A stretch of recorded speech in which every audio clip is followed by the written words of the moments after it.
If the US is really worried about a nuclear Iran, it would go back to JCPOA.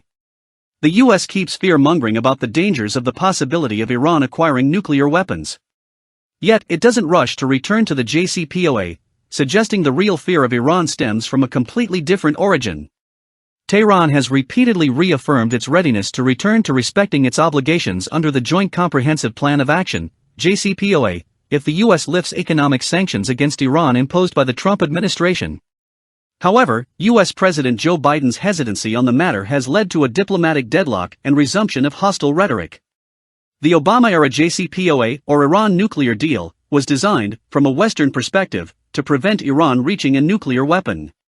We are now at a stage where the alarmist rhetoric, coming from US Secretary of State Antony Blinken and top Israeli Lieutenant General Aviv Kochavi, predicts that Iran could develop the capability to produce nuclear weapons in the span of weeks to months.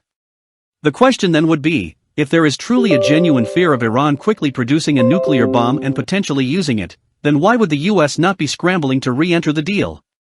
Whilst it is likely that the US government is truly fearful of an Iran equipped with nuclear weapons, it is less likely that preventing Iran from acquiring a nuclear weapon is the main reason behind the hesitancy to re-enter the JCPOA.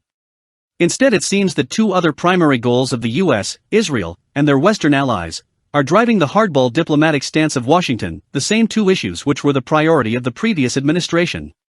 The US seeks, whether in the advent of re-entering the deal or prior to that, renegotiating the terms of the two key issues of Iran's offensive weapons capabilities and its regional alliances.